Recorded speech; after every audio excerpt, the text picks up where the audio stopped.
Okay, we're gonna begin. Thanks everyone for coming into this very giant room. We really appreciate it. My name is Michael DiGiovane. I'm the incoming convener for the Anthropology of Tourism interest group. And I just wanted to thank the Association for Political and Legal Anthropology, who is sponsoring this panel. This is a two-part session, technically, on tourism in a time of terror. When we first received the call for papers, the responses were varied, and so we decided to make two sessions. The first one, which is here in this room, is on terrorism and political implications of terror. I want to also draw your attention right after this in room, I believe, 102D, but check it out, is going to be part two, which is tourism in a time of terror that deals with natural and man-made catastrophes in the relationship to tourism. So please come to both of those sessions, and we'll have a wonderful discussion afterwards of each of these. I just want to also draw your attention that Roger Norum, who is my co-organizer and who is supposed to be giving a talk, Tourism in the Geopolitical Gaze, unfortunately can't be here today, and he does not have a paper. So that will actually give us a little bit of time after Lisa's discussion to have some questions. So without further ado, our first presenter is Angela Montague from the University of Oregon. Terror in Timbuktu, Competing Forms of Globalization, Discourse, and Governmentality in Mali's Tourism Economy. Thank you very much. The linkages between tourism and terrorism are particularly strong when we look at how tourist destinations are impacted by terrorist threats and how so-called terrorists often specifically target tourist sites. On both sides of this equation, we have groups working to enforce their dominance and control through various forms of governmentality, discourse, and globalization, which I will be talking about in this paper. I will be using the Festival in the Desert, premier tourist attraction up until about 2012 in Mali, West Africa. I'll be using this as a case study to show how global and local politics interconnect with tourism and provide a ripe playing ground for terrorism. There is no internationally agreed upon definition of terrorism. For the purposes of this paper, I will use the UN definition that states briefly that terrorism is criminal acts intended or calculated to provoke a state of terror in the general public for political purposes. I've been studying the Festival in the Desert since 2004 when I accidentally discovered it, working on a project on education in nomadic areas of Mali. The festival is based on traditional gatherings, and these gatherings do still happen. This picture here on the left is of a salt caravan coming from Taudani in the north of Mali into the area where the festival was in 2011. And the festival itself is based on these traditional comings together. The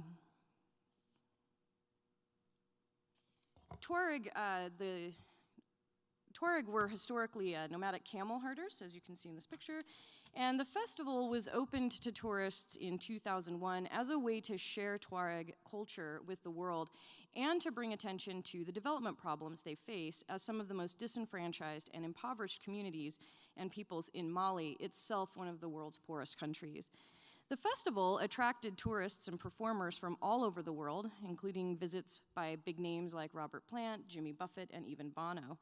Interestingly, the festival premiered just 5 years after an armed rebellion by Touareg separatists against the state of Mali was suppressed in 1996.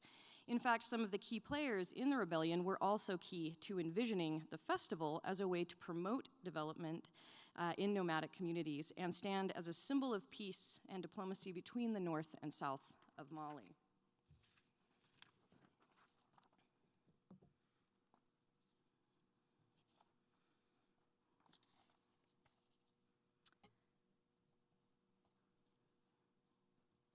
There have long been tensions between northern nomads and sedentary southerners, who are mostly Mande-speaking agriculturalists. The Tuareg speak Tamashek and are historically pastoral nomads. When Mali gained independence from France in 1960, Tuareg were hoping for their own independent nation. In fact, the French had promised them their own nation at the turn of the 20th century. And the Tuareg rose up in 1965 to demand it, only to be brutally suppressed by the new state's military. This sent the first waves of Tuareg refugees into neighboring countries, mainly Algeria and Libya. Many were actually conscripted into Gaddafi's army, where they gained military training and revolutionary ideals. Members of the Grammy Award-winning desert blues band Tinariwen, pictured here, one of their latest albums, said they first met in Gaddafi's army in Libya, where they learned to use Kalashnikovs and electric guitars. They were among an organized group of rebels, quote unquote, who led attacks on military posts throughout Mali and Niger in 1990. In 1996, a peace accord was signed between separatists and the state of Mali, and a symbolic burning of arms was memorialized in the city of Timbuktu. The festival was seen as a continuation of this flame of peace, as it is called. The festival had been incredibly popular until rumors of terrorist activity in the north of Mali began to circulate around 2007-2008. In an act of good faith, the festival was moved from Essakane, which is a nomadic village outside of Timbuktu, where the festival had been since 2003. And the organizers moved the festival to just outside the city of Timbuktu in hopes that more tourists would feel safe. They had military patrolling the borders of the perimeters of the festival. And they did this as a show of good faith in 2010, 2011, and 2012, and to show that they were taking seriously the travel warnings that were coming out from Western governments. Yes, travel warnings. So beginning in 2008, the US Embassy in Bamako stated that it recommended against travel to the north of Mali due to anti-American sentiment and kidnapping threats against Westerners. In 2009, then Secretary of State Clinton added that, quote, US citizens are specifically reminded that the restricted areas include Essakane, site of the popular Festival au Désert. The festival organizer was quite tickled that Hillary Clinton knew who they were.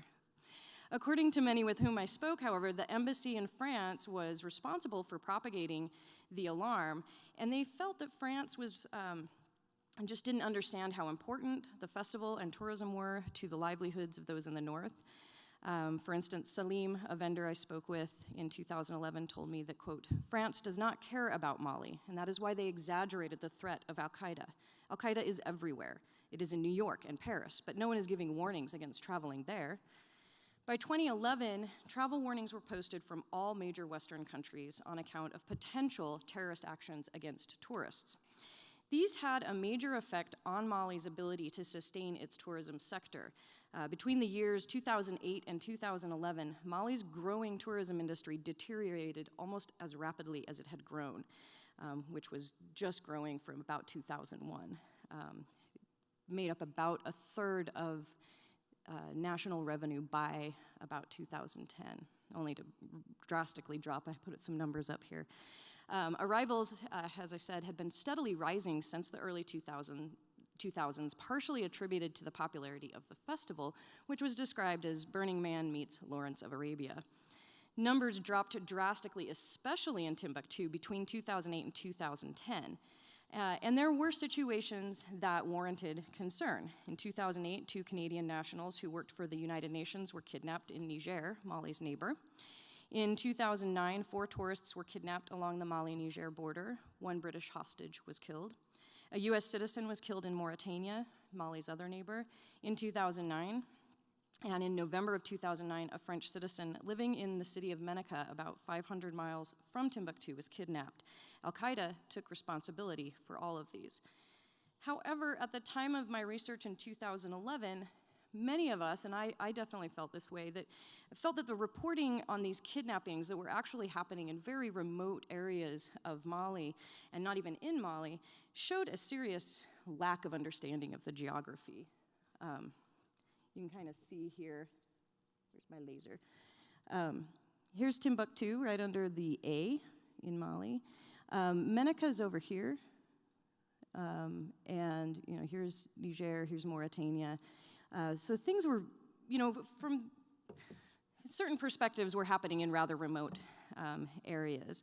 The Manny, the festival director, told me that it would be like saying you shouldn't go to LA because there was a kidnapping in New York.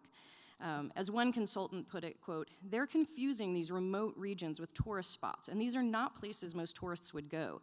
They are on the edges of civilization, out in the bush. No, not even nomads go there. They know it's dangerous." Danger, however, is not always a deterrent when choosing a travel destination. To a certain degree, seeing Africa's wildlife up close is a desire to brush up against dangerous animals, to see them unchained, uncaged in their natural habitat. Likewise, adventure travel can combine with cultural tourism, kind of an cultural adventure. Having studied tourism in Timbuktu, I can say that one of its draws is to say one has been to one of the most remote places in the world. And European tourists have their own tropes regarding the Touareg, who violently suppressed European attempts to get to Timbuktu from the north across the Sahara. At the turn of the 20th century, Touareg were renowned as the last of the noble savages by the French.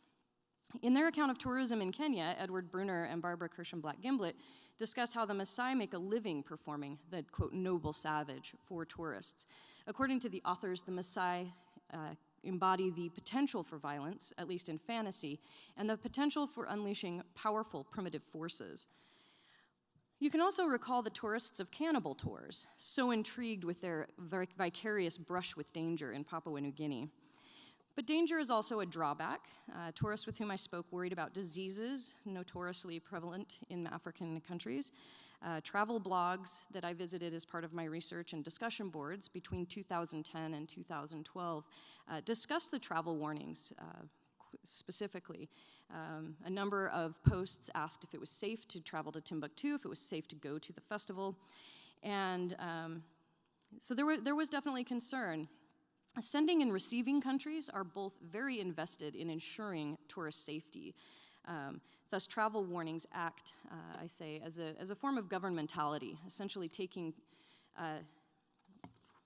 asking tourists to please govern yourselves as an extension of their power.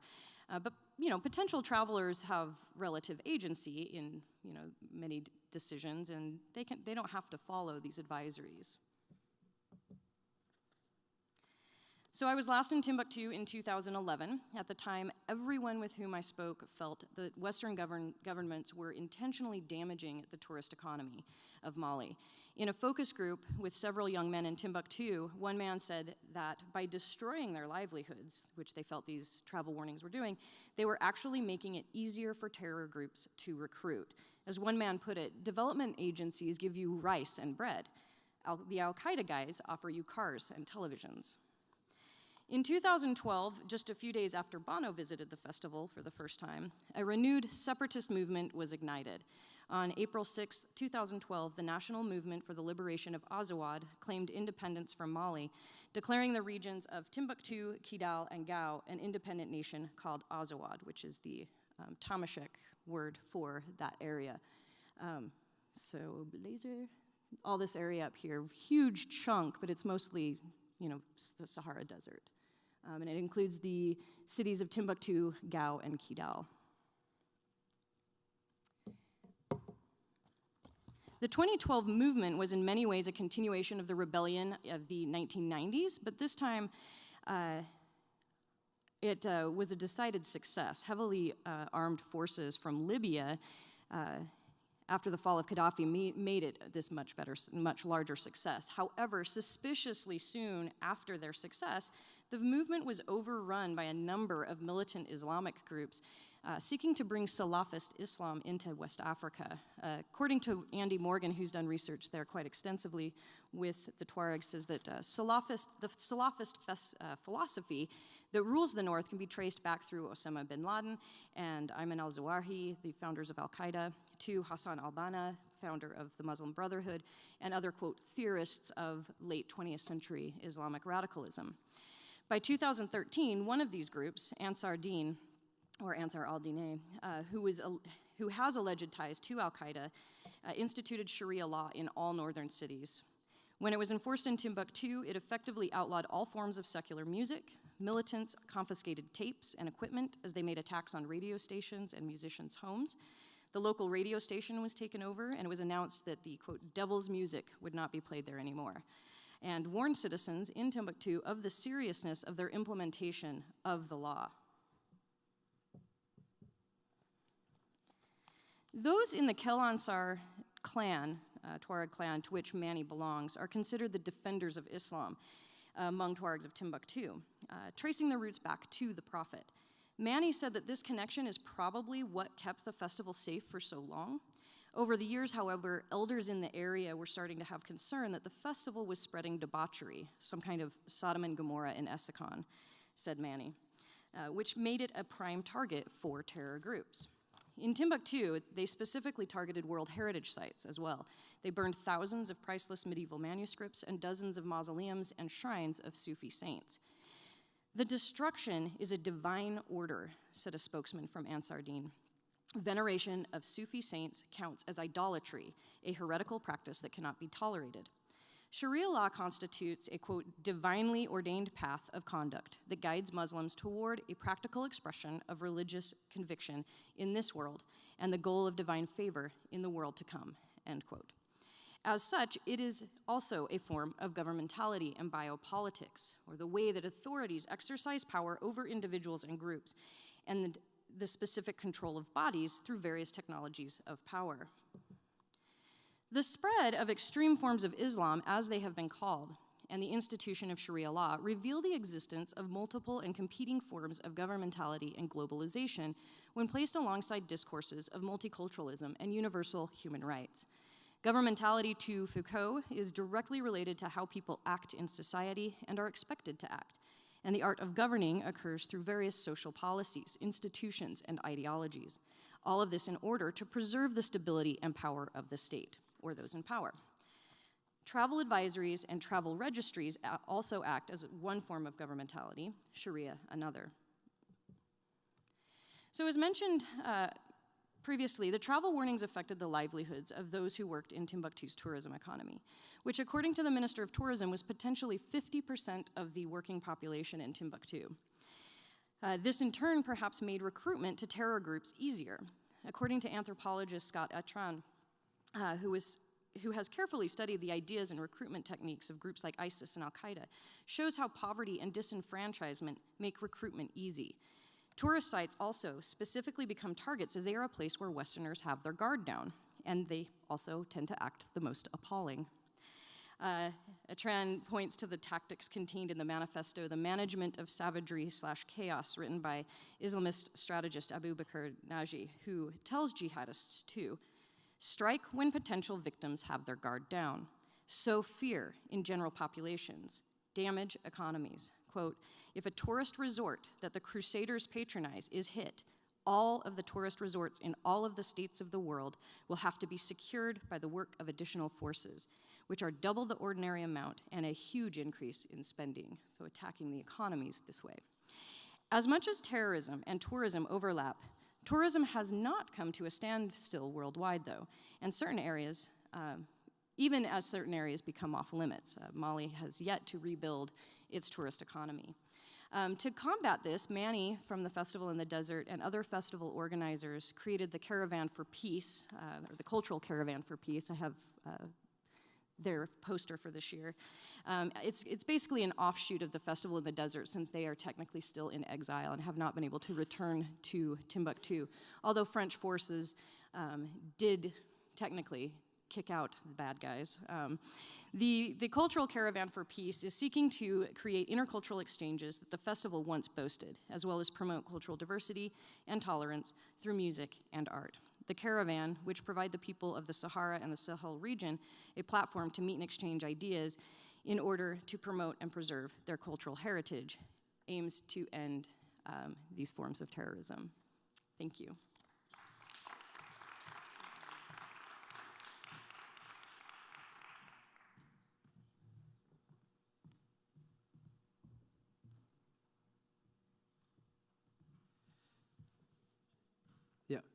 So our second speaker is Emily Riley from Michigan State. the land of hospitality and the lands of terror, maintaining Senegalese national culture in a West African region threatened by Islamic extremism and Ebola. Thank you. Good afternoon. The West African nation of Senegal has long been a tourist destination for French and other European citizens looking to spend their winter holiday on a warm beach with friendly people. Senegal has served also as a desirable meeting place for businesses and is considered an important port city for trade between Europe and the rest of the world.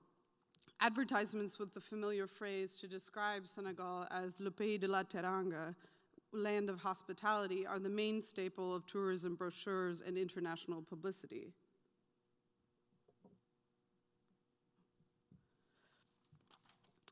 Sorry, I'm trying to get used to that thing.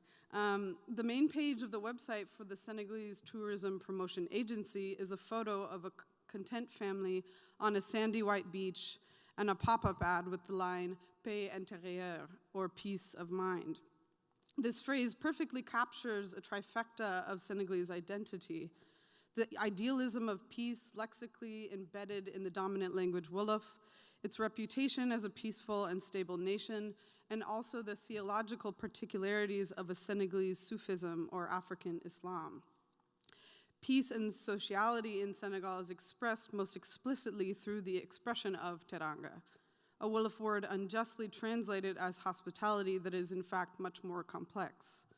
Taronga, as I have come to define it based on my research, is the expression of the generous and civic-minded qualities of individuals through instances of gift exchange and hospitality, as well as everyday calculated and improvisational social encounters. In other words, Taronga is a social lubrication that promotes solidarity through both the dramatic and micro-expressions of generosity and deference.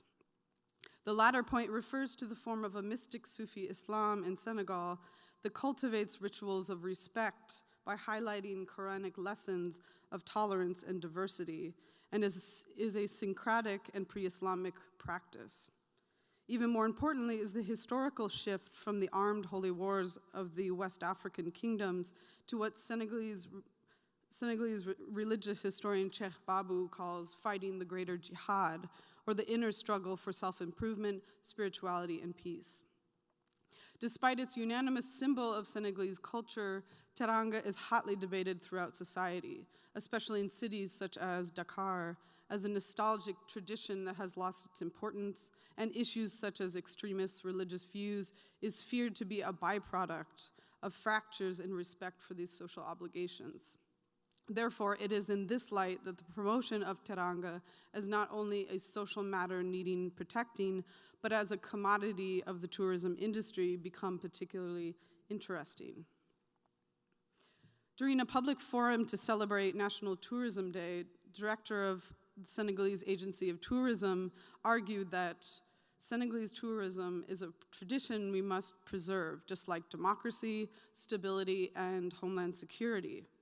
In fact, many I have encountered in Senegal would argue Taronga is the key to homeland security and stability. As the tourism industry and the government recognize this, and given the precarity of the tourism industry, they have launched TV shows and publicity campaigns to encourage the Senegalese public that tourism is something that concerns them all. In recent years, there has been a significant push to market Senegal and its cultural tradition of Taronga. The spirit of Taronga has become increasingly commodified as the selling point for Senegal as a destination of openness, charm, and peace. The photo from the Senegalese Tourism Promotion Agency, as you see up there, is a woman holding photos of attractions throughout the country in a receptacle called the leket. It's a Wolof word for a deep calabash or gourd type thing. The leket is deeply symbolic of social renewal and also serves as an important tool for all the processes of preparing grains, cooking, and serving food. The promotion of Senegal as a cultural attraction has often replaced the beachfront resort and hotel destinations that have downsized due to rising sea levels and deserted in response to high taxes and poor governmental support. Moreover, the move to promoting alternative forms of a social tourism, such as, quote, living like a local, and the entry of the vacational rental website Airbnb into the market, was intended to play to the ultimate strength of Senegal, its cultural richness and reputation of hospitality. Unfortunately, these plans have hit many roadblocks due to the Ebola epidemic in West Africa in 2014, and several terrorist attacks in neighboring Burkina Faso, Côte d'Ivoire, and continuing issues in Mali, driving many tourists elsewhere. A local commentary blog referred to, quote, the slow death of the tourism industry in Senegal as a sign of the demise of Taronga itself. The response to this dying tourism industry and the scares of terrorism attacks or ISIS recruitments among young Senegalese men has many parallels that lead back to the national debates regarding Taronga. These debates extended into voiced frustrations between the commercialization of religiosity as well. Most nights on my way home from my daily activities, I would encounter my neighbors drinking tea and chatting.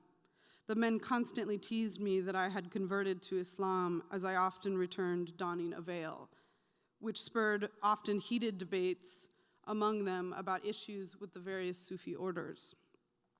Knowing I was interested in researching the culture of Taronga, they often criticized their perception of how murids and others defined Taronga. Quote, Taronga is just a handout. It's what young murid boys do instead of going out to find work, Jaga said. He was the older one of the group and was referring to the tradition of marabouts providing a specific type of Taronga in the form of food and hospitality to their disciples.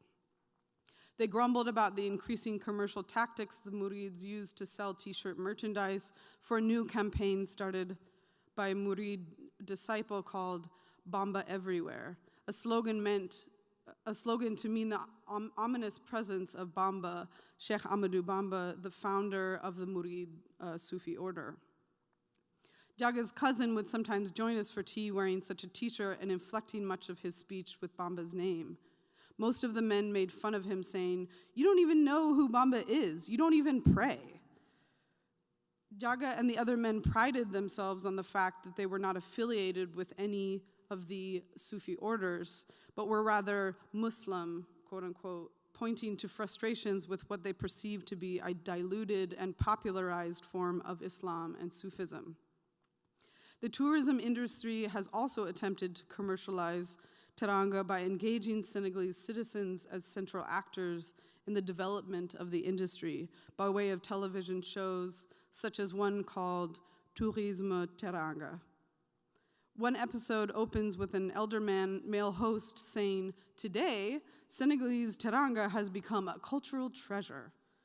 The show is meant to talk about the issues of the tourism industry in Senegal and to encourage citizen participation. The host enthusiastically continues with a kind of moral lesson, saying, "Tourism has become everyone's duty. Tourism is a part of us and must be based in respect for others."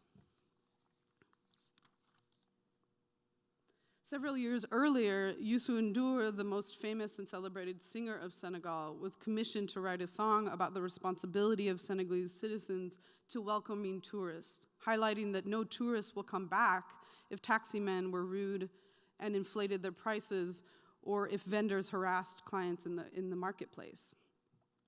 This paper serves as an exercise to think through some connections between the national culture of hospitality and civility in Senegal within the Sufi tradition and as a commodity of the tourism complex and internal stability in a region increasingly threatened by a form of political Islam, often expressed through militancy and the effects, and as well as the effects of Ebola. These extremist groups such as Boko Haram or ISIS fighters in Libya take aim at not only European tourists, but also the particularities of Sufism in Senegal that is, in their views, not the real Islam. In this paper, I would like to explore two theories that consider how the question of terror shapes the public perception and use of Taronga as a mode for social and economic development, particularly of the tourism industry, and how this also shapes advancements or opportunities for terrorism. I argue that what has historically spared Senegal from extremism and instability may also be what allows instability to fester. And the various regional disease outbreaks and terrorist attacks and potential threats within Senegal plague the tourism industry that has attempted to reinvent itself as a model for social tourism dependent upon the national identity of Taronga and stability of its Muslim populations. Senegal has also been known to many as one of the most stable Muslim majority countries in the world and seen as an exception to other countries in the region who have experienced political, ethnic, and environmental turmoil. Much of this, according to scholars and Senegalese themselves, is attributed to the unique nature of the Sufi orders and their historical significance as powerful brokers between the state and their disciples. Most Senegalese Muslims are disciples, or known as talibé, of one of the major Sufi orders, each with a charismatic founder and subsequent leaders. Just as Taronga is the crux of Senegalese social relationships, it is certainly an instrumental factor in how religious leaders interact with their talibé and state politicians. The concept of Taronga has been a foundational aspect of the principles of the particular style of Sufism in Senegal, particularly among the Layen, which I know best. In many ways, Senegal and its industries have suffered by proxy for issues throughout the region. During the Ebola epidemic affecting most intensely Liberia, Sierra Leone, and to Senegal's southern border, Guinea, there was only one reported case of Ebola in Senegal. Early on in the crisis, the Minister of Health was proactive, closing all borders to Guinea, Guinea-Bissau, and in some cases, Mali. A young man from Guinea who had been infected by way of burying a brother who had died of Ebola was hospitalized in Dakar and later cured. Those having shared public transportation with him were identified and found to not have been infected. Senegal was deemed by the World Health Organization to be Ebola-free by October 2014. And although Ebola was said to have been eradicated by 2015, a new resurgence has been detected recently in Guinea, prompting the Senegalese government, in partnership with Red Cross and the Japanese cooperation, to open a preventative treatment center this September of 2016. In addition to the Ebola crisis, radical militant groups and ISIS sympathizers have gained ground in Mali, Niger, and have waged attacks at a popular hotel in Ouagadougou, Burkina Faso, and a resort in Côte d'Ivoire.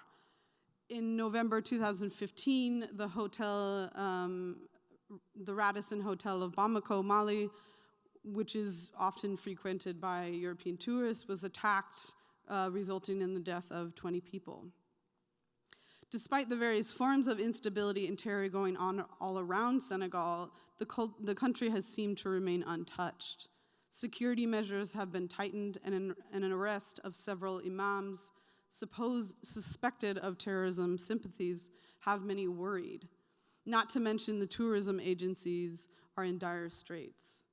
Numerous hotels and resorts have seen an escalation of cancellations from would-be visitors, and the government has threatened to close establishments that do not adhere to new and intensified security precautions.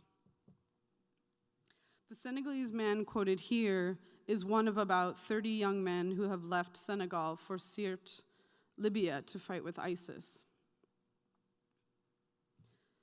The young jihadists referred to the Layen community found along the coast of Dakar that was founded on the notion that their leader, Seydina Limamou, or the master imam of God, believed himself to be the reincarnation of the Prophet Muhammad, or the black prophet sent by God to continue his mission. And his son, in the large picture to my right, was also known as the reincarnation of Jesus Christ.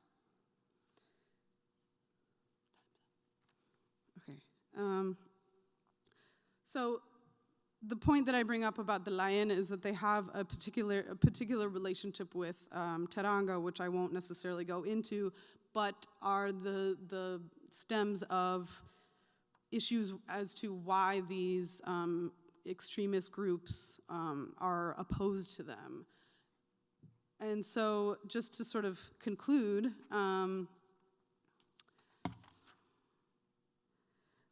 that French historian Jean-Louis Triot has noted that there's a sort of new Senegalese modernity that is no longer based in a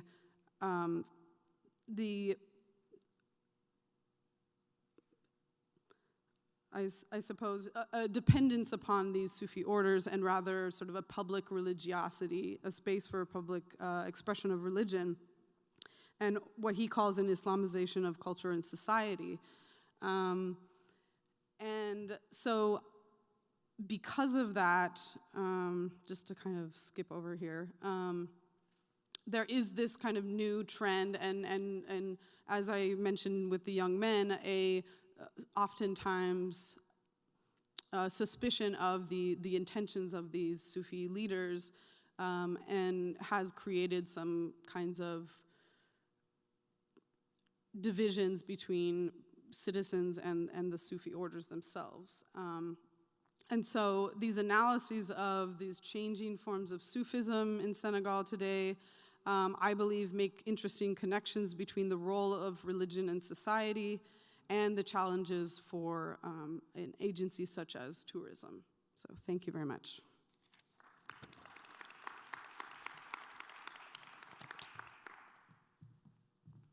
Okay, thank you very much. Okay, our next is Kimberly Kavanaugh, Touring Revolutions, Civil Unrest, and the Impact of Jordan's Tourist Economy.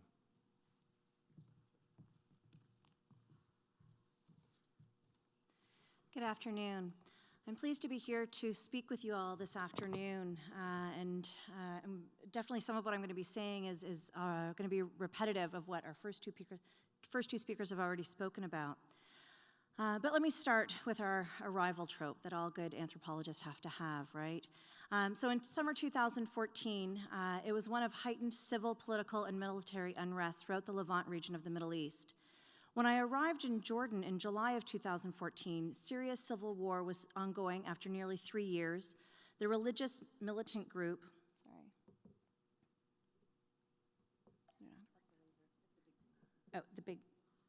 with the arrow, thank you. The religious militant group known to the West as ISIS was fighting close to the Iraqi-Jordanian border, and the conflict between Israel and Gaza had become so severe that the American airline carriers had put all flights into Israel on hold indefinitely. The impacts of this regional violence could be felt in Jordan, even though they were not directly involved with any of these acts of unrest. More than 1 million Syrian refugees had entered Jordan over the past several years, and their numbers continue to show no sign of slowing. With nearly 45% of Jordanian population being of Palestinian descent, the events taking place in Gaza that summer were being watched and discussed closely. Additionally, the tourists that were expected to arrive the following week in Jordan would not, because their itineraries had them flying into Israel before traveling into Jordan by land. Culturally, socially, and economically, the events in this region were influencing the day-to-day life in Jordan.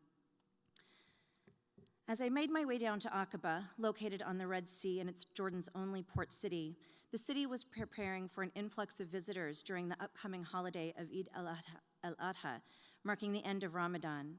Within a day, the city was overflowing with nearly 60,000 tourists, but they were all primarily domestic visitors from other parts of the country. The usual foreign visitors were markedly absent. Middle and higher-end hotels were well below anticipated capacity, and this was felt throughout the rest of the city in the restaurants and the markets. While domestic tourists add to the city's traffic gridlock, they do not spend as much money in the city as foreign tourists do. For example, it's not unusual for domestic tourists to sleep in tents on the beach or even in their cars in the middle of the city. They tend to bring most of their own food in coolers, and they do not buy the expensive souvenirs. That Jordan in summer, I witnessed firsthand the impacts of regional instability and global decision-making on the peoples and tourism economies of Jordan. For those of you that are not familiar with Jordan, I want to just take a moment to introduce it. The Hashemite Kingdom of Jordan is a relatively small constitutional monarchy located in the middle of the heart of the Middle East, and it shares its borders with Israel, the West Bank, Syria, Iraq, and Saudi Arabia. Unlike much of this region, though, Jordan has little in the way of natural resources aside from phosphate and potash, making it heavily dependent on foreign assistance. Perhaps Jordan's greatest resource is its people, with a population of approximately 9.5 million, which includes 2.5 million guests, most of which are literate and well-educated. However, high rates of unemployment have encouraged nearly 1/4 of the workforce to go abroad, primarily working in white-collar positions. The Jordanian economy is dominated by the services sector, with healthcare and tourism being the most profitable. For over 4 decades, international aid agencies have made a commitment to using tourism as a development strategy in these developing economies. It is believed that tourism is a way to increase foreign exchange earnings, create employment, stimulate local economy, and raise the gross domestic product. Currently, there are 32 active tourism-based development projects in Jordan with a portfolio investment of $842 million US. As well, the World Bank's Cultural Heritage Tourism and Urban Development Project, a $71 million US undertaking, recently wrapped up. Now, there are certain economic advantages that come along with tourism-based development, but there are also a multitude of more complex economic and social implications, both positive and negative, that accompany the development of a tourism industry. While local tourism can generate employment opportunities for local citizens, they are rarely significant or profitable. Tourism-driven development often leads to increased wealth stratification within the local communities, which can increase or further aggravate social issues within the community. While increases in employment levels do occur, the work is typically seasonal, wages are low, and there tends to be very little job security or opportunities for advancement. And international tourism is a fickle form of development. Nations have little control over events that can cut off the tourist flow overnight. Natural disasters, endemic and pandemic health crises, drug wars, all of these can have an immediate and detrimental effect on the tourist arrivals in a country. While all tourism economies, whether international or domestic, encounter such issues, Jordan and the MENA region must deal with yet an additional challenge, that of regional instability. For example, literally overnight, the tourism industry of Egypt was nearly shut down. In the last week of January 2011, in the early stages of their Arab Spring, Egypt reported that 210,000 tourists had left the country because of internal unrest, resulting in a drop of tourist spending of about $178 million. Last-minute travel cancellations for the month of February that year resulted in at least $825 million of loss to Egypt. According to the World Bank, Egypt's economy is still suffering from a downturn, and the government and its people are facing many challenges to restore growth and promote jobs in the country. But it was not only Egypt's economy that suffered. The entire region experienced a downturn in tourism revenues due to perceived political instability throughout the Middle East and the North African region. Although Jordan's Arab Spring manifested itself through relatively peaceful processes, their tourism revenues still dropped by 12% during that first half of 2011 as compared to 2010. And according to the Ministry of Tourism and Antiquities, by the end of 2011, Jordan's total tourism industry experienced a downturn of 16.5% over 2010. The tourism revenue in 2012 over 2011 increased a little bit, and it gave hope that Jordan's tourism industry was one that could weather the most recent domestic and regional instability. However, significant drop in tourism dollars from 2014 to 2015 challenges this belief. Tourism has been a key income generator for Jordan for more than 60 years.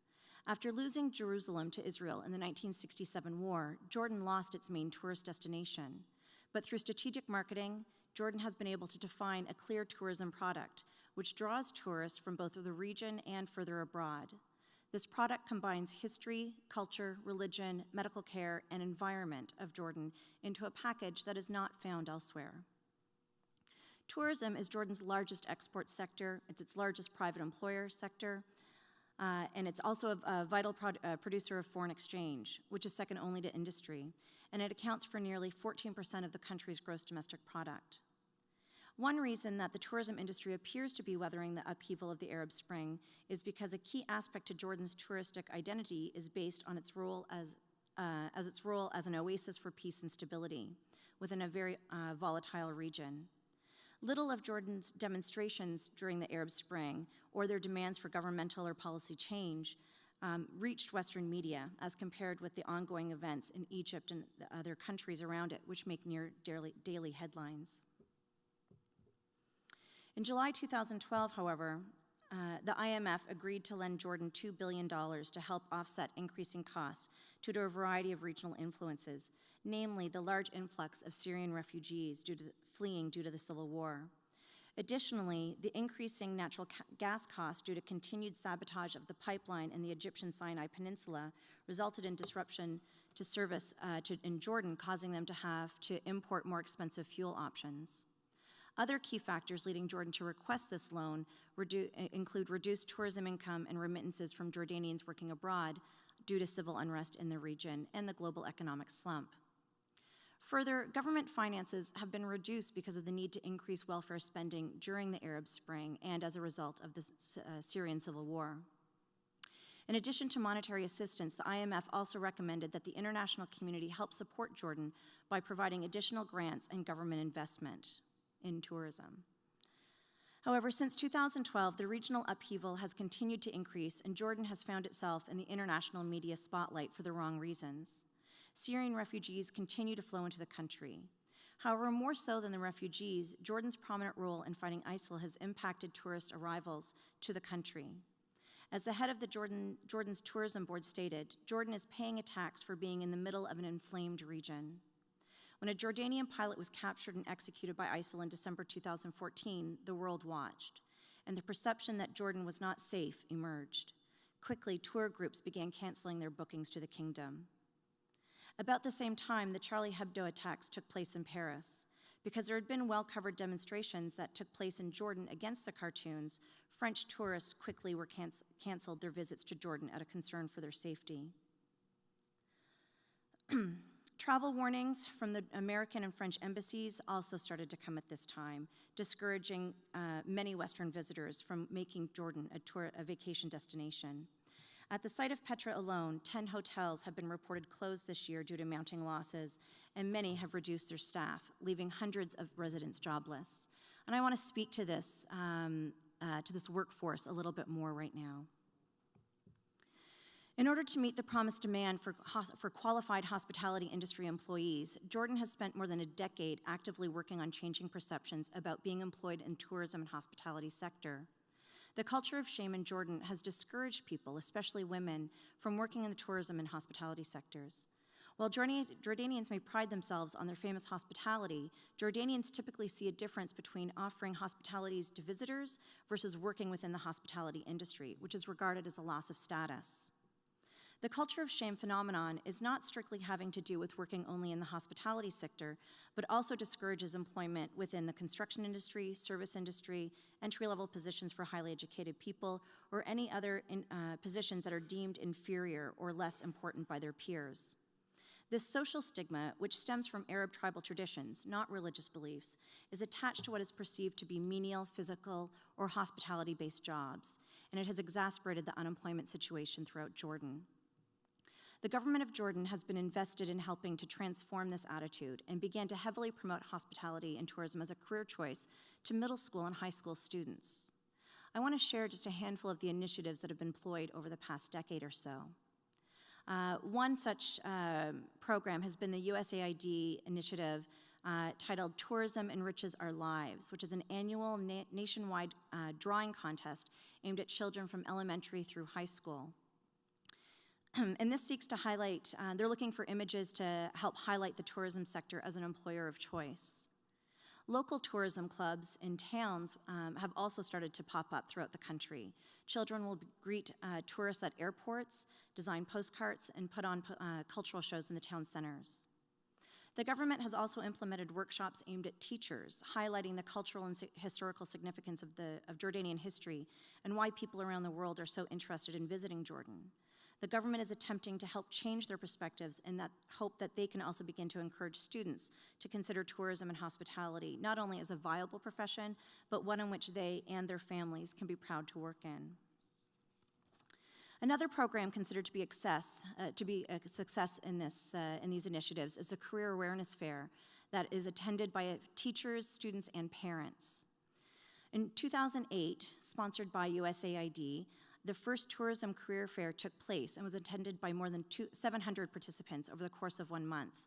Weekly topics included inspirational seminars where pioneers in the local tourism sector openly described their career experiences and answered questions for high school and college students and their parents. In the second week, students were offered soft skill capacity building workshops. In the third week, students and their parents had the opportunity to participate in site visits of major tourism developments to observe their operations firsthand. Upon completion of 9th grade, Jordanian students are sorted into different streams of study, including science and math, the arts, and hospitality. It used to be only that those with the highest scores could access the science and math streams. Today, however, students require higher grades to enter into the hospitality stream, once considered to be the least desirable area of study, than they do to go into science and math. Making this stream the most challenging to get into has also increased students' and families' desires to attain it. A workforce grounded in hospitality is also a privatized workforce.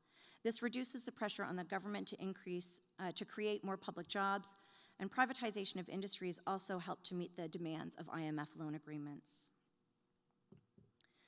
Two questions need to be asked when considering tourism as a vehicle of development. Will it lead to economic development, and can it improve the quality of life of local community members?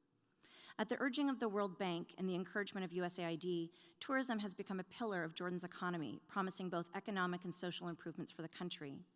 But what happens when a country spends more than a decade retraining the mindset of its citizens to enter into an economic industry that is just not sustainable because of where they are situated? What do you do with a workforce that has no work? For decades, the expectations of a civil job after attaining a college graduation was the norm. But now, in this increasingly privatized tourism-based economy, it no longer holds true. Protests are on the rise, and many young men are feeling more and more desperate for change of any kind. How ethical is it for multilateral and bilateral international aid agencies to continue to promote tourism as a vehicle for economic sustainability? These agencies bring in aid monies with the condition that it's used for a very specific yet unviable industry. Jordan has a strong tourism brand, ironically based on the idea of peace. But tourism in Jordan has been greatly impacted by contemporary realities, such as the numerous regional wars, peace treaties with Israel, Arab Spring revolutions, IMF-set structural adjustments, and even Mother Nature, all demonstrating just how fickle tourism dollars can be. Thank you.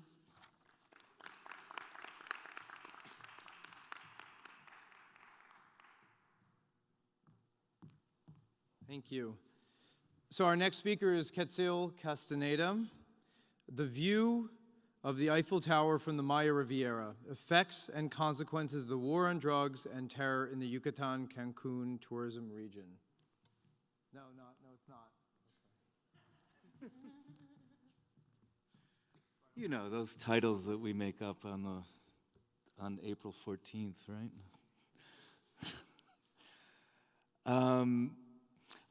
I like the use of drugs, but I'm not actually going to get there to the use, but I hope so. Thank you, Mike, for inviting me to this panel, and I hope that this has something to contribute.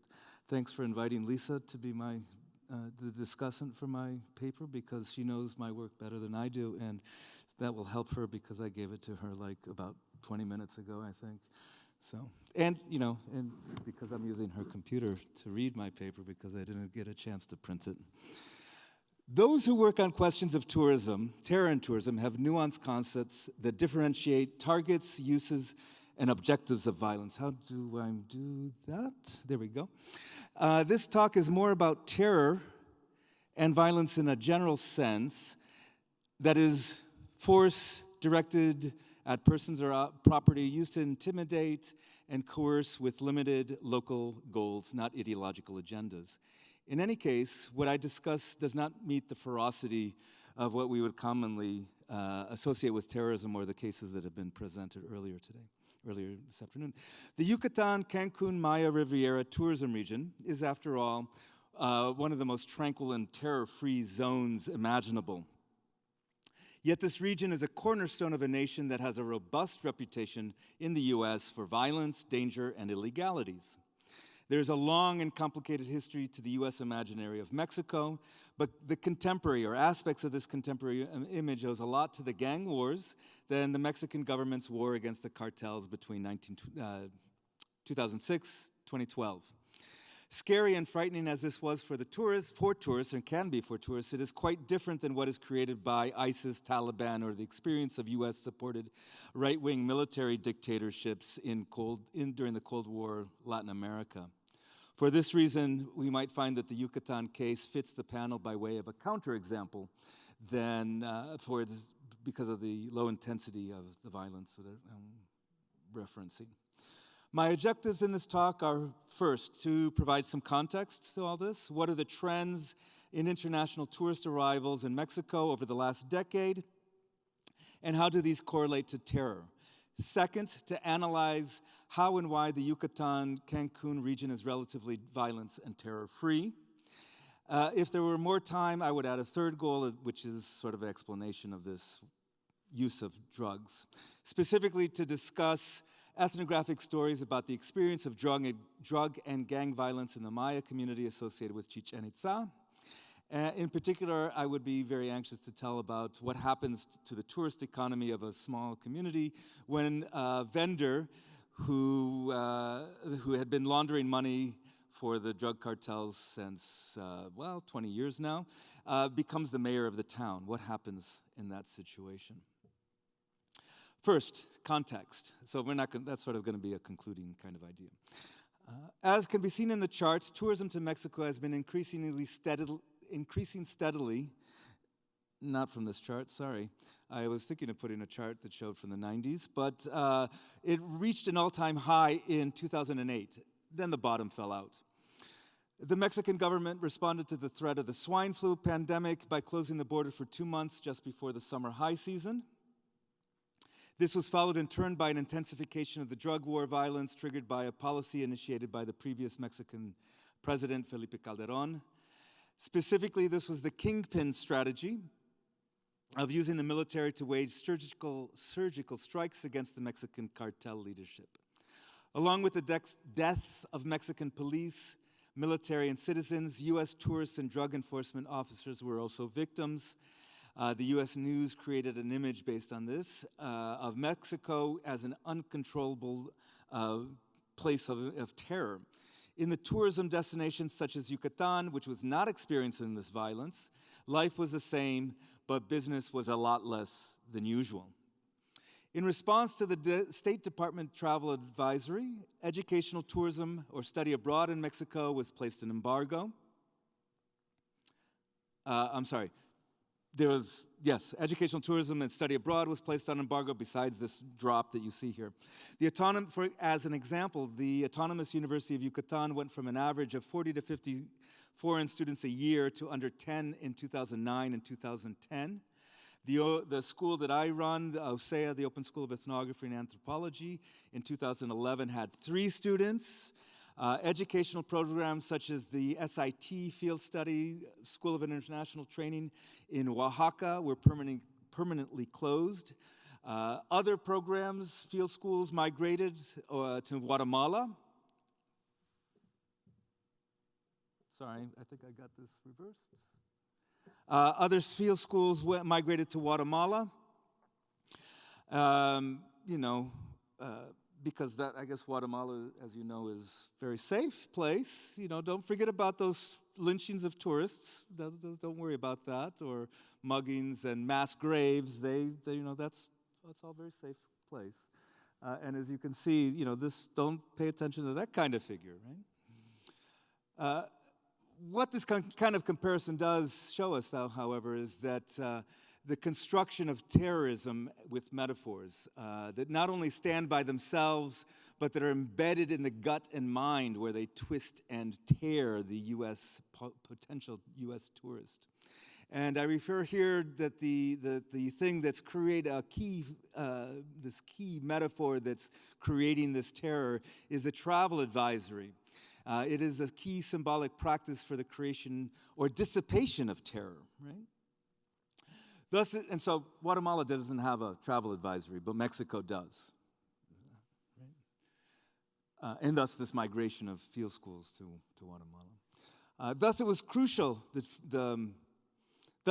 a crucial economic move for Mexico to have the travel advisory revised by Clinton in 2010 so as to differentiate zones where the violence was rampant from where it was absent. Current President Peña Nieto also shifted strategy when he entered office in 2012. The result was a de-escalation of violence, in reality, not only symbolic, and the new advisory was at the forefront of kickstarting the tourism economy. Again, back up into volume. The increase in volume peaked last year somewhere. I thought this was going to go backwards. Do I have to point this somewhere? Oh, that one goes backwards. The increased volume peaked somewhere at 32 or 39 million arrivals. Just a minor inconsistency in the sources, my friends, nothing to worry about. But for security's sake, we could say roughly 32, give or take, 7 million, right? Note that this year's monthly figures are higher, this year's monthly figures are higher than 2015, thus we should expect a boom again, except for the uncertainty, the unspeakable act of terror that happened last week, and what kind of insecurity and instability that might have for U.S. travel south. And as you can see that the peak months are December, and therefore this is the question: what's going to happen? On the positive side, the Mexican peso continues to drop. In May, it was at 18 per dollar, and this week it was at 20.5. And flights to Mexico, in case you do want to get there before the wall goes up, are priced still relatively cheap. So, context, analysis. Second point. Spurred by our longtime addiction to definitions and theories of tourism, I propose to all you addicts that tourism is not a quest, pilgrimage, leisure, staged authenticities. Forget that stuff. Tourism is a drug. Licit or not, it can be medicinal, spiritual, recreational, habitual, addictive.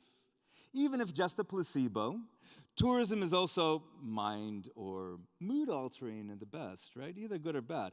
But more seriously, there are well-known combinations of tourism and drugs. Cannabis tours, ayahuasca vacations, Amsterdam weekends. There are, of course, culturally prescribed drug protocols for precisely the trip you want to take. What would a Caribbean cruise or spring break be without alcohol? Ibiza without X? In contrast, there are other destinations, travel routes, and routines that are more or less drug-free zones, illegal drug-free, that is, and thus by implication free as well of associated violence. There is no doubt a geography or perhaps a geology of drug use, marketing, consumption, and policing that underlies every tourist landscape. So you heard it right here, folks.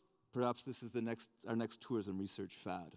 The geography or geology of drug use under tourism. The Yucatan, Cancun, Riviera tourism region is one of those G-rated, family fun, Disney-like, antiseptic landscapes. It has been and remains pretty wholesome and clean for 4 interconnected reasons. First, the region is very self-contained in terms of geography, limited transportation routes, and network of attractions.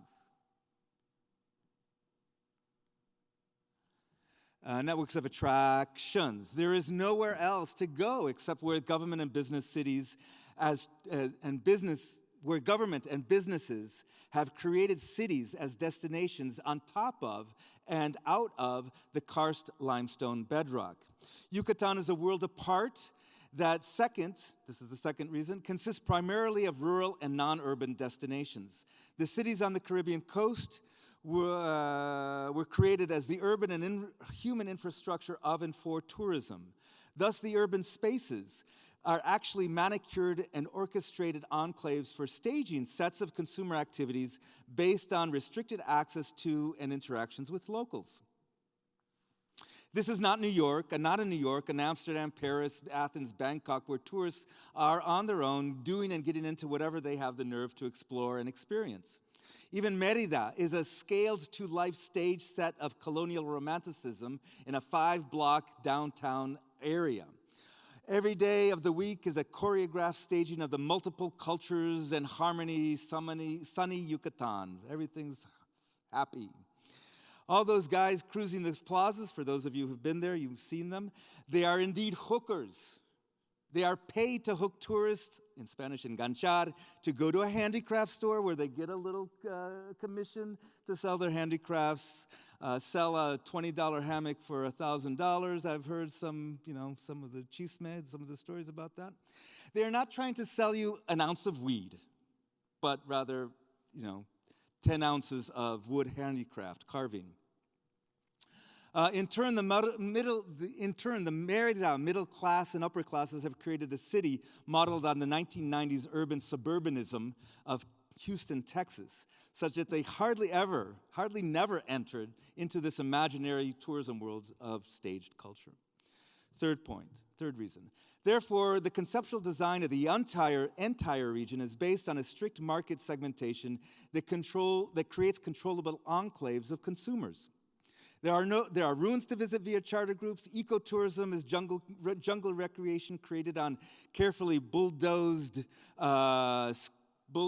forest, dynamited coral reef, cement, and imported exotic activities.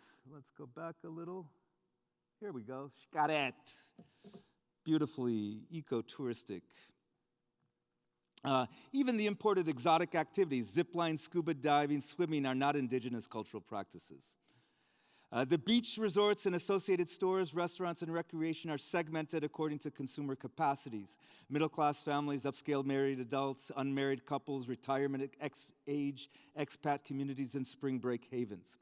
Playa del Carmen, for example, is essentially 5 tourist ghettos created for Mexican national middle-class tourists, U.S. middle class, spring break clientele, Italians and other European elites, and then international jet-setting party club goers. There's a 3-block area near the Blue Parrot that forms an actual contact border zone of interactions, not a metaphoric border zone, a real one. Right there, 3 blocks, where these divergent consumers can mingle in something that sort of smells like it wants to be city or urban, and perhaps in the worst ways, that smell. It is in this zone where a drug culture might want to emerge, but it doesn't really. Then, of course, there's a roving mariachi band that plays a little song for a family from Brownsville, and that sort of drug potentiality sort of slips away. Even the New Age spiritualists are not really into any kind of hallucinogenic things. They're more into the yoga, meditation, and energy from faux Maya spas and finding their past lives through, looking at the beach. Ask anyone in Yucatan why there is a lack of overtly present drugs and drug violence, and they will tell you 2 things. And the first one is going to be perhaps my ending. The first of which is that the cartels decided to make the region a violence-free zone. The Mexican elite, international celebrities, have summer vacation mansions and palaces in Mérida, Cancun, Playa, and Tulum. Instead of this region being a volatile consumer market, drug consumer market, susceptible to eruptions of violence, gang wars, and the like, it is rather perhaps been designated as the warehouse and transit for moving product north. There's a peace. The cartels have a peace here. True or not, this is a public secret, and it seems supported by a simple set of statistics. Cancun is the #1 tourist destination in Mexico with 8 million arrivals, and Acapulco is 3rd. Yet Acapulco has a murder violence death rate of 147 2 years ago or 3 years ago. And in contrast, the murder rate for Cancun is reported, I find this completely unbelievable, but reported by Lonely Planet as 1.83. In 2013, I myself did some other research and found some figure for Cancun violence rate around something that would be roughly what you would expect for a U.S. city, middle-sized city, an Indianapolis, a 8 to 12 kind of rate per 100,000.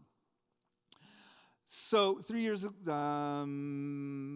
so there's obviously, these discrepancies show that, or point in the direction of the politics of representation, and that the goal of eradicating terrorism in the mind and soul of potential visitors, mostly in the Yucatan, coming from the United States. In fact, Texas specifically has a huge chunk of the visitors. Yucatan tourism, Cancun tourism region does seem to be strategically protected. That prevents terror from infiltrating the world of Maya ruins, ecotourism, and beach life. So if you give me 1 second to give you a little conclusion. So the other thing, of course, the other reason that I was going to give you, fifth reason, would be that the Yucatecos themselves say they're muy tranquilo. They're very traditional, moral, and you know, don't do that kind of crazy things. You know, and of course, that's a task of, you know, I can assert that, but really, how do you prove that? You know, that needs ethnography to do with the cultural profiling, the writing culture of the Maya to sort of make that kind of somewhat more believable versus not believable. In any case, as a last point, I want to say that when I was telling my friend Eddie, my assistant at the field school, about my paper, and I was telling him in August about this paper, and he said, well, what are you going to talk about? I said, blah, blah, blah, there's no drugs in Yucatan. He said, ¿Qué te pasa? What the heck's wrong with you? You know, 2 years ago when we had the student Nick with us, and we were doing that little walking tour through Playa del Carmen, he bought an ounce of weed, and you were standing 3 feet from him, talking to Bogdan. What the heck's wrong? You can't say this about, but I did. Which goes to the point that terror and terrorism is about visibility, symbolism, the hype. And that's probably a good enough place to stop. Thank you.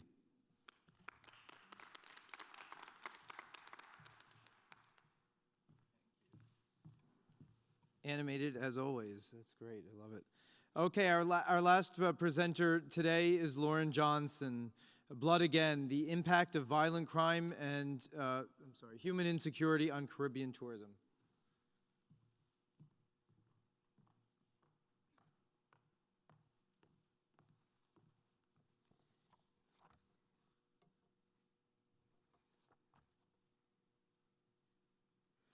Good afternoon. The title of my talk is Blood Again, which comes from the lyrics of a conscious reggae artist, Richie Spice, who often sings about issues of social injustice and inequality in his native Jamaica. I found that fitting for this paper, which will discuss issues of crime and violence and the impact that this has on the Caribbean region for both residents and for tourists. To set the scene,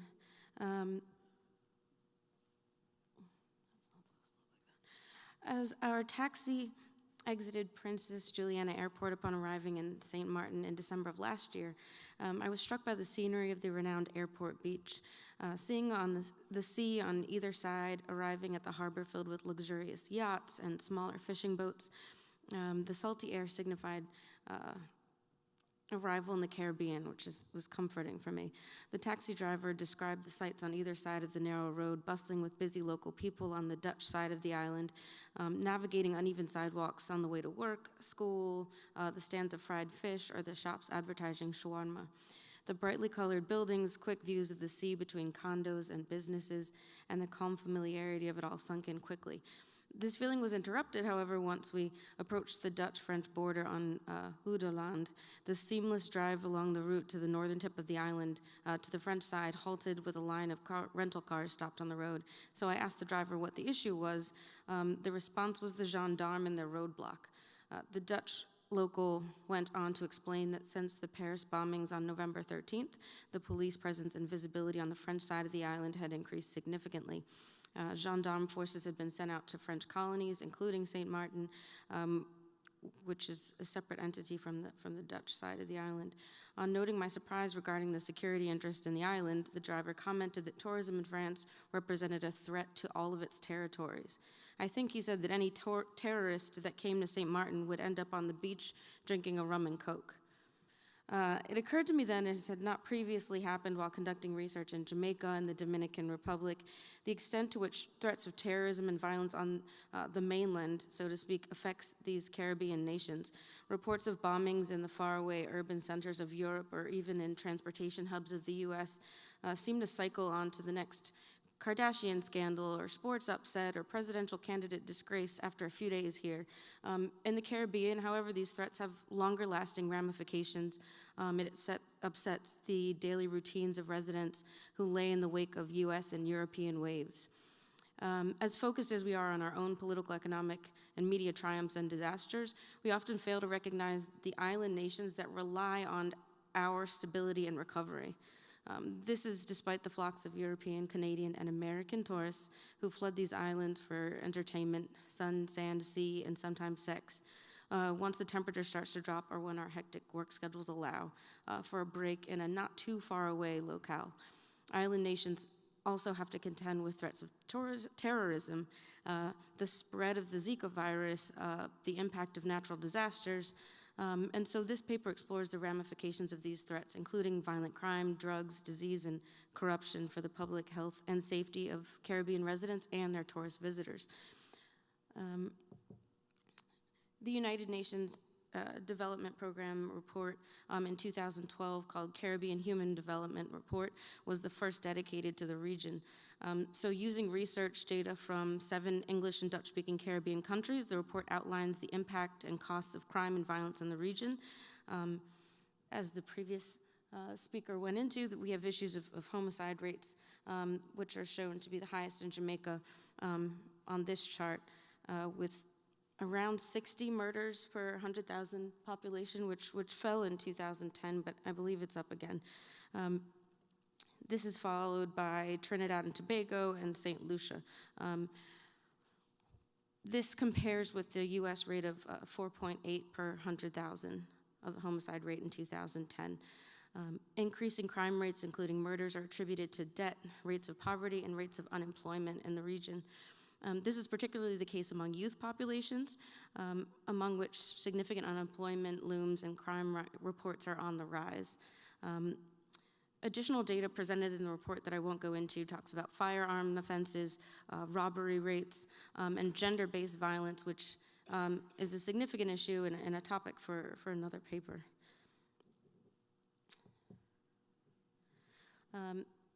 A significant aspect of crime in the region is also obviously involvement in the international drug trafficking. And this particularly affects certain islands such as Jamaica and Trinidad and Tobago, some of the larger islands, but it also has an impact on some of the smaller islands in the region. In 2003, one report found that 40% of the cocaine headed to the US and Europe passed through the Caribbean. Jamaica obviously has a history of involvement in marijuana, but at the same time on the island, a tourist can easily find cocaine, ecstasy, and a number of other drugs very easily. I'll move on to this quote.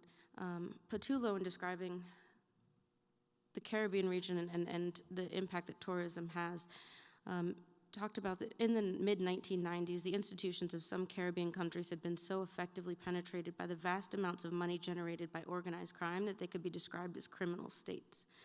So we have the impact of drug crimes, related crimes and things like this, but we also have political shifts in these countries and issues of corruption that have a significant impact. Some of these headlines are really recent.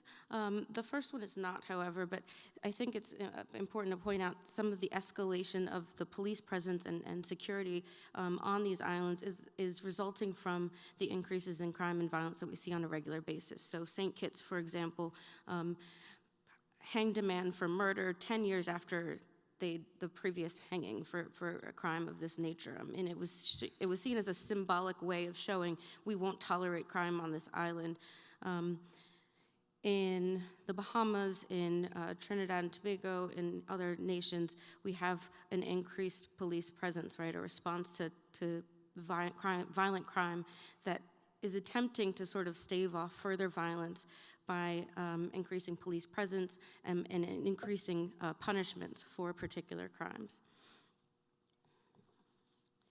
In 2008, for example, the tragic kidnapping and murder of a 14-year-old girl by a police constable received a great deal of media attention and calls for the life imprisonment or the death penalty in that particular case. Other controls that governments have placed are curfews to deter criminal violence, increased customs laws, in addition to things like eliminating taxes and import duties on CCTV cameras for home and business owners to fight crime themselves. However, the majority of efforts to control violent crime, particularly in small nations that have just recently begun to feel its impact, have been reactive rather than proactive, right? So these islands are sort of basing their policy decisions on empirical data from larger countries such as Jamaica and Trinidad. The response of citizens in these countries has contributed to the pressure felt by governments to act. Crimes have become increasingly more random feeling and widespread, leading to media depictions of uncontrolled societies that leave residents in fear, right? And I think this salient aspect of fear is really important in considering how local people feel in response to both the increase in crime and the increase in police controls in these particular places.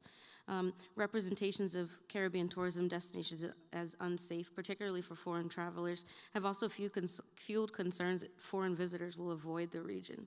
And so I think I want to talk about this increase in fear for a minute and show that part of what's happening is this feeling of insecurity, right? So one of the aspects of the Human Development Report that I find really important is that when residents were asked how secure or insecure do you consider living in your country to be, Barbados ranked the highest with 78% of respondents saying they felt very secure in their country. At the other end, respondents in Trinidad and Tobago show that 25% felt secure, Jamaica with 35%, and St. Lucia with 38% ranked the lowest.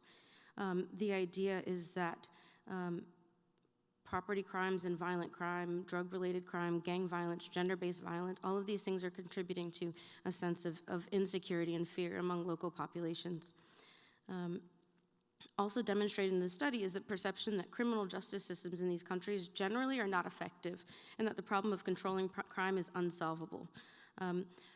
We can see this with people who show that they don't actually trust the police presence or the police forces in their countries, and therefore increased presence of police doesn't mean that they feel more safe. In fact, it might mean that they feel less safe. This survey also talks about the fact that the majority of respondents don't feel that police are fair in dealing with people, that they treat people equally, or that they demonstrate courtesy to ordinary citizens. All of these are impacted by things like immigration, which I'll talk about further in a minute. In terms of the tourism costs, this particular image comes from a 2011 report on the Today Show about trouble in paradise, right? We see media images portraying these countries as maybe unsafe to visit because of crimes against tourists, right? What happens when we are afraid of the industry that these countries rely on completely, right? In a lot of the cases, tourism offers jobs ranging from housekeepers and landscapers, bartenders, to photographers, drivers, managers, and things like this. However, this employment has drawbacks, right? We have seasonal, low-paying jobs with high turnover rates oftentimes. And at the same time as we have immense profits from tourism, previous research that I've done on sex tourism indicates how tourism can marginalize further the populations, especially of lower income people in the immediate vicinity of these tourist areas. Leads to an increase in illicit activities, including selling of drugs, selling of sex, and other criminal activity in these areas. Although some research shows that tourist visitors aren't necessarily dissuaded by reports of violence in the Caribbean, tourists do experience some aspects of the widespread crime and violence that occur.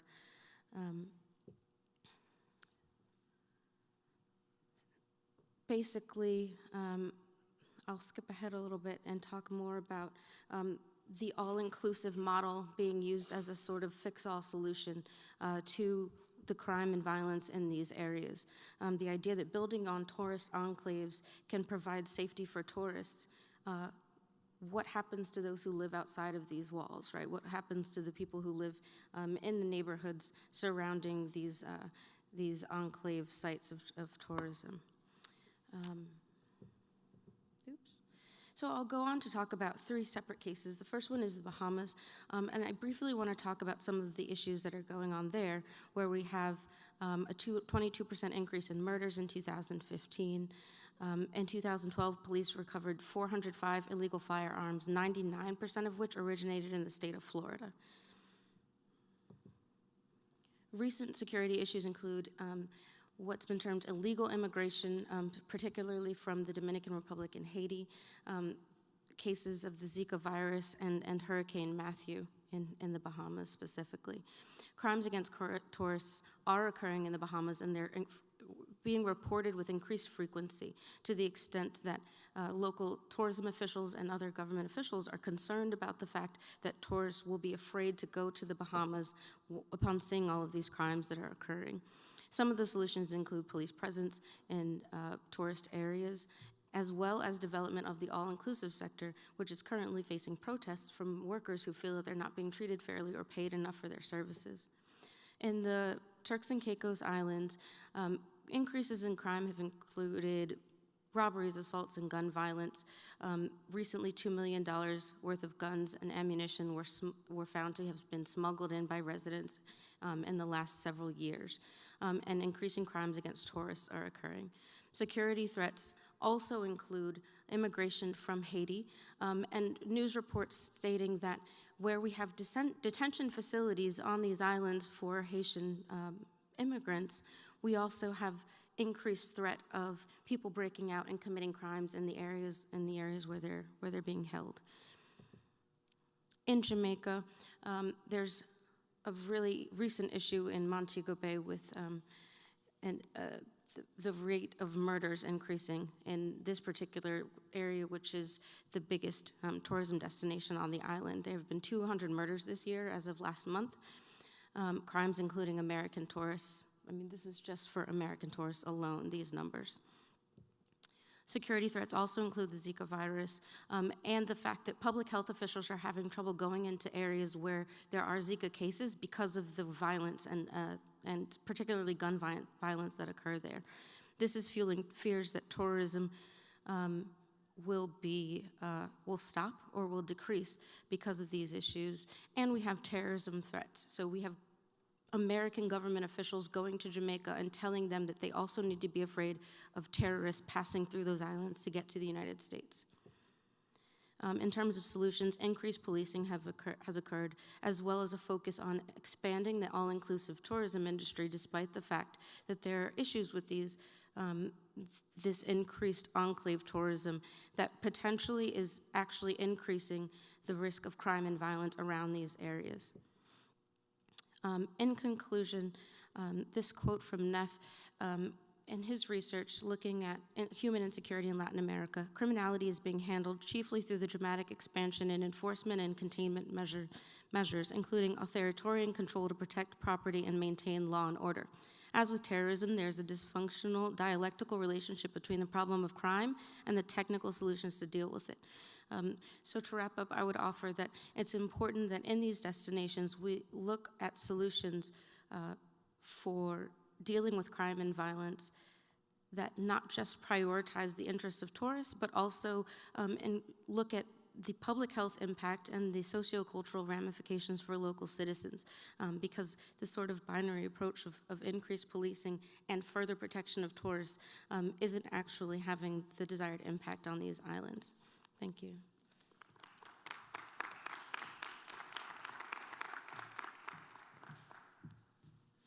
Okay, so our last speaker, Lisa Braglia. We don't have time to do much of this here. We have a little bit. We have a half an hour between the sessions. Oh, really?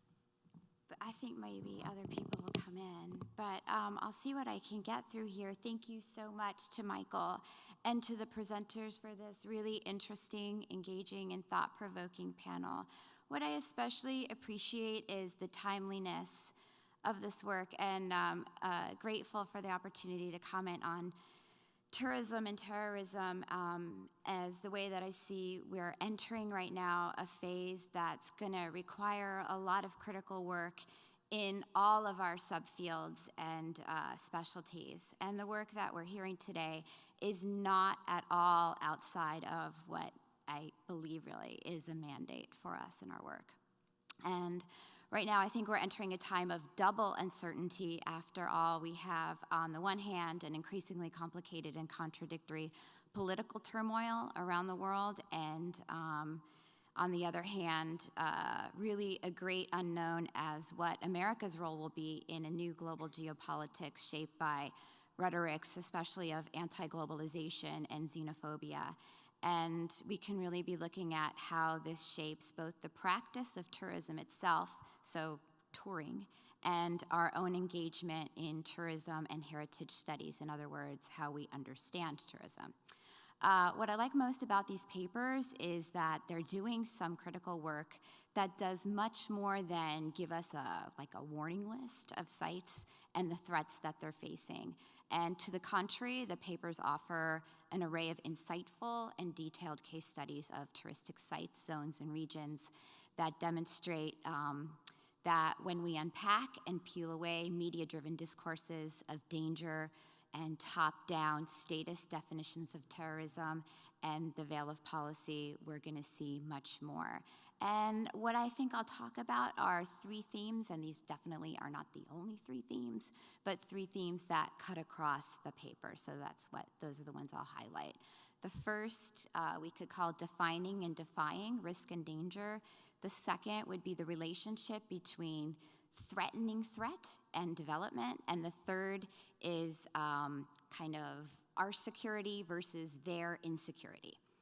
So the first one, defining and defying risk and danger. What terrifies us just enough to entice us to travel, or what makes us want to stay home? And it's that fine line of risk that is quite well understood, I think, by the marketplace of tourism. And I think that it makes me think of the places where I've spent some time over the past few years.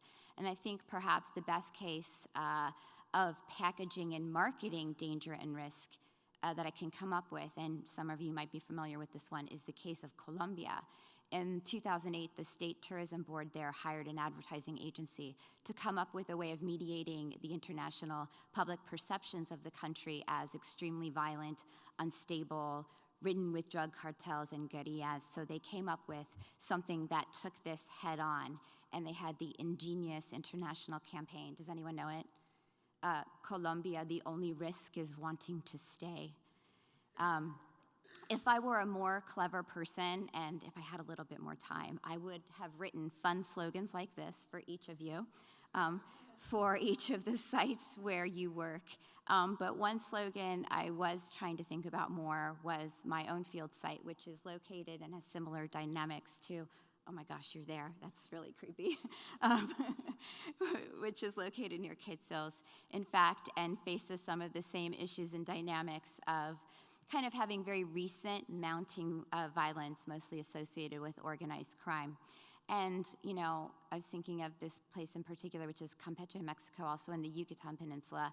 What kind of slogan could you use like this that would attempt to counter what's been a 125% rise in the homicide rate over the last couple of years in a place that's also considered like very safe and secure? And it would have to be something like, hey, we're still like the safest place in Mexico, so come here.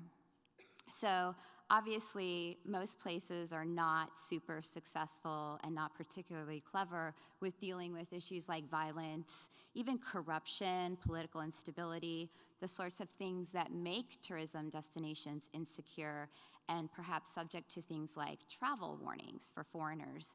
And these travel warnings, I think, are a fascinating sub-theme in some of these papers, which Angela and Quetzal talk about most extensively, but they also figure for Kimberly as well, and probably for everybody, really.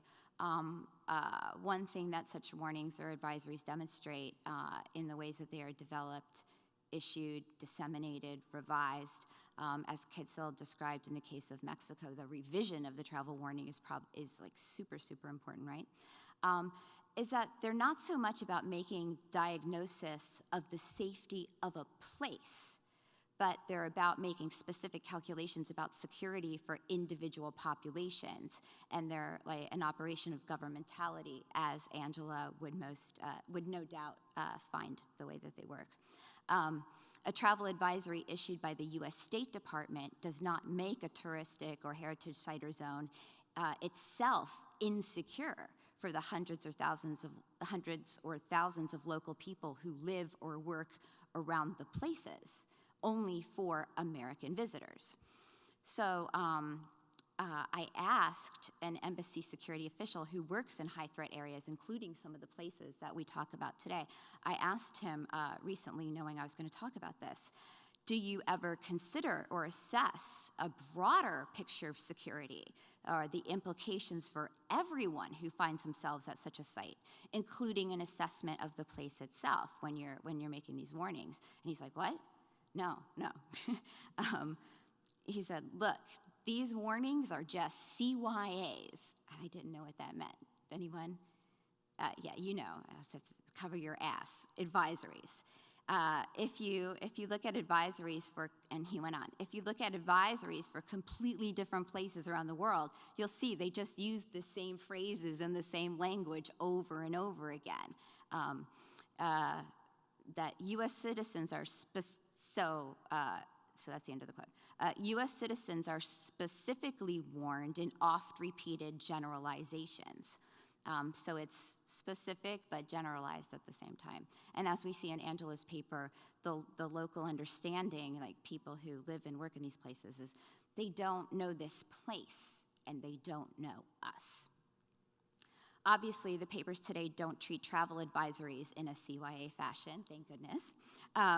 And clearly, they are playing an important role in shaping the on-the-ground realities at touristic sites and zones. So I encourage the panelists to keep thinking along these lines and how such things define danger and risk.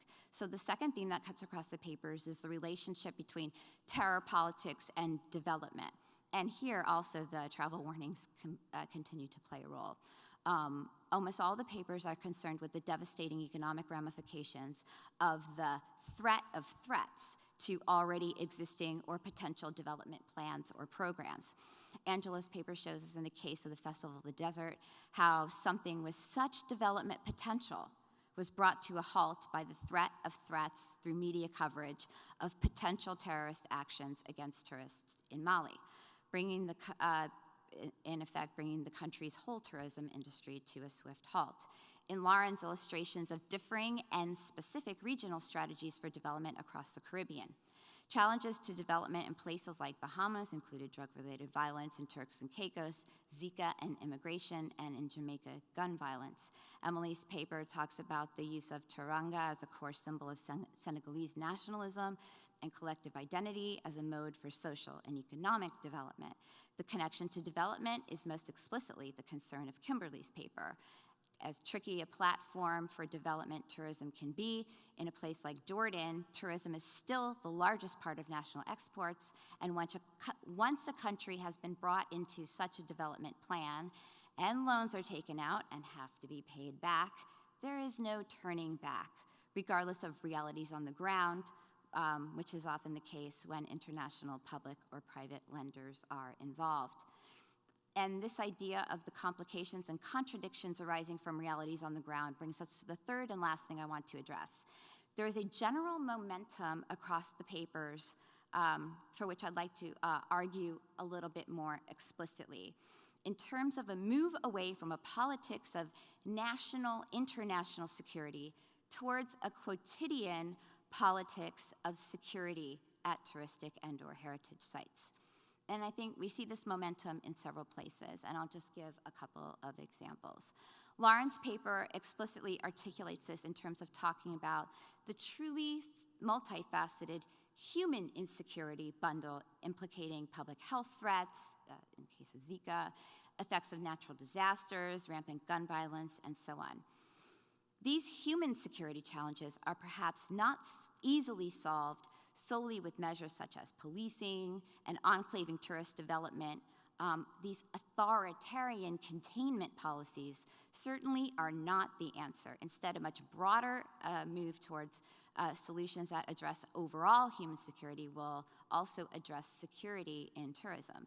Emily's paper shows how Senegal's promotion of the commodification of a culture of hospitality seeks to recuperate a discourse that is widespread and deeply present in public culture, which is also indeed a quotidian concept of security.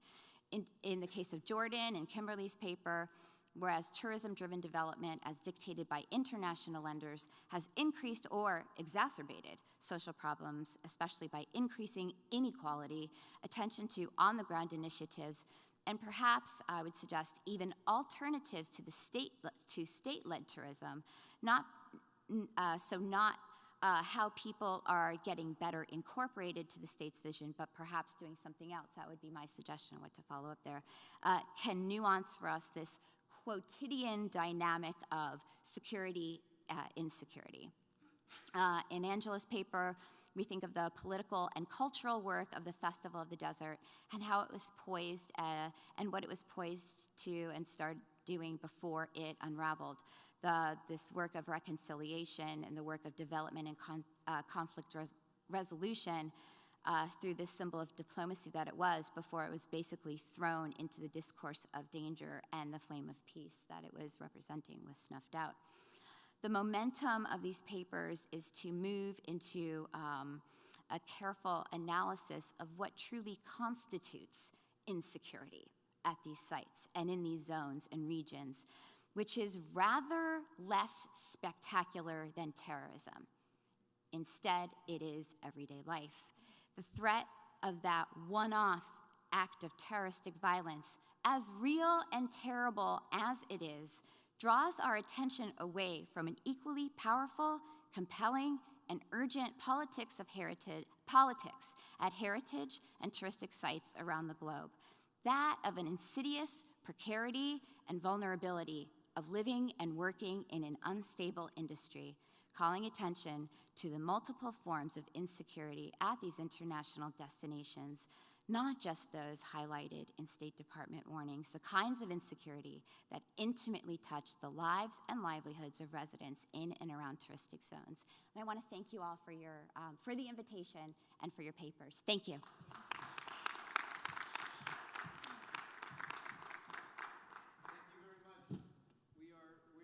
Just out of time, but certainly we can take a couple questions real quickly if you want.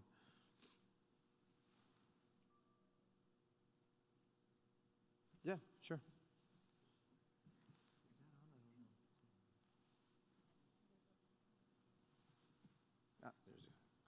Hi, my name is Magda.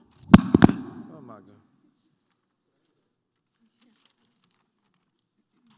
Did I destroy it or not? Okay, hopefully not. Okay, Magda Banaszkiewicz from Jagiellon University in Krakow in Poland. Actually, it's one general question or ask. I'm very impressed by your papers. In Poland, actually, we've got quite a low level of trust in state goodwill, let's say. So if we have some governmental warnings not to go somewhere, it's treated as our government doesn't want us to have great holiday. For example, in Turkey, in Egypt. Okay, so go to Baltics, sea instead of go somewhere where it's really beautiful and priceless. So many ordinary tourists prefer to check the safety, security on the basis of TripAdvisor or some blogs. So generally speaking, on the basis of first-hand experience from others.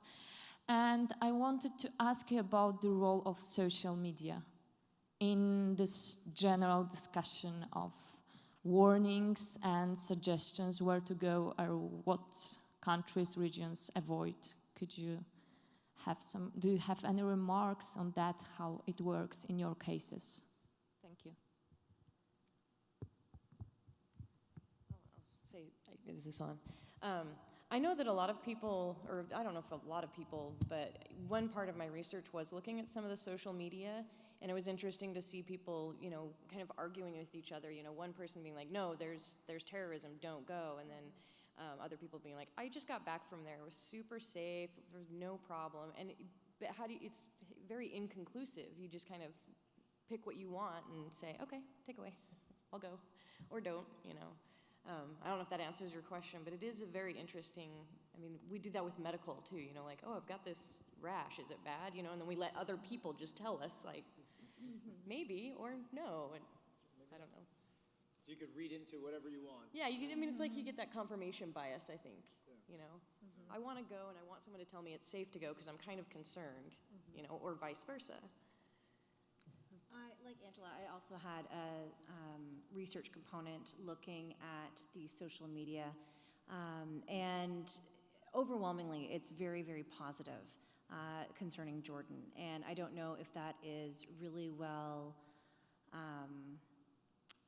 sort of curated, or if that's how all people truly feel. And I've been traveling to Jordan since '97.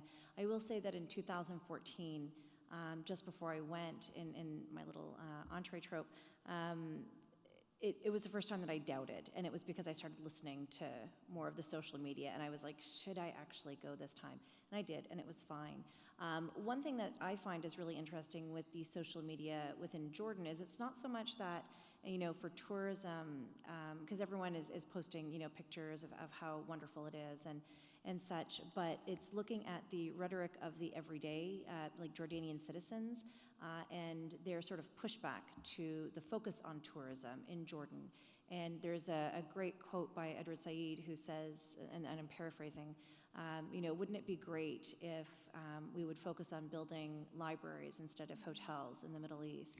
And that really is a sentiment that comes across quite a lot in the social media of Jordanians themselves. They're very active in that. So I will also, just as a personal thing, I'm from Canada originally, and I lost all faith in American travel advisories when they said that it was dangerous to go to Canada.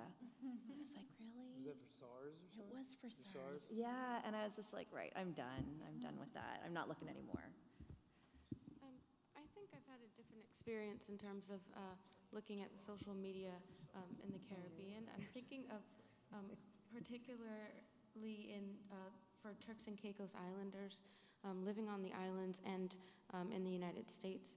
There have been recent social media rumors, I would say, and I can't confirm this in the news, and it's something I want to look further into, that there have been a spate of recent crimes, including break-ins and assaults on businesses and homes in the Turks and Caicos Islands.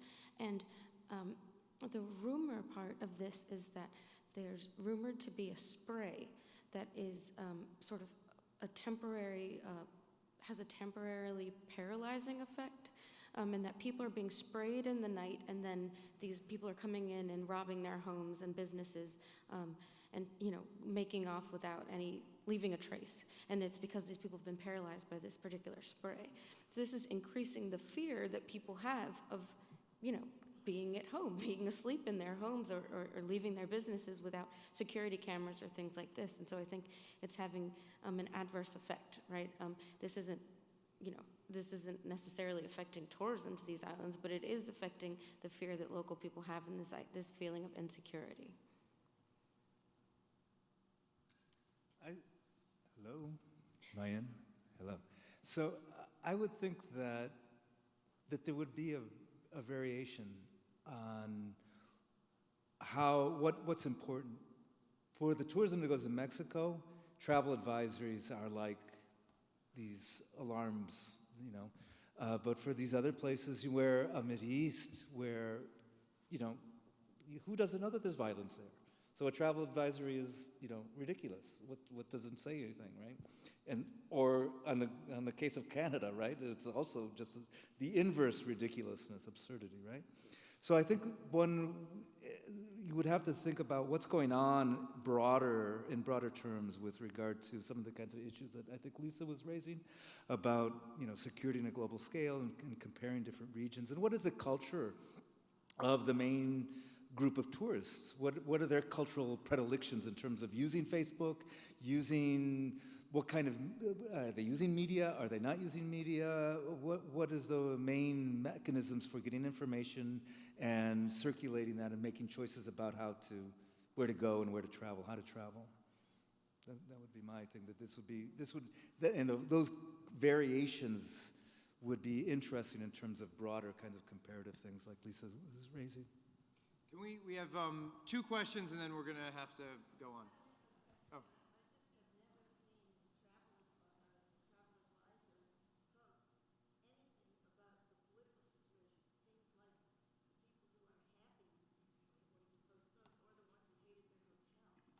So you have the more touristically experiential ones. You're either happy or you hate the hotel, but not, you know.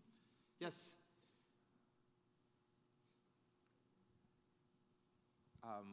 So I would say, as a suggestion for everyone, with sort of a broader comparison, is to look at the embodiment of these travel advisories that often ignore who exactly the narrative is coming from.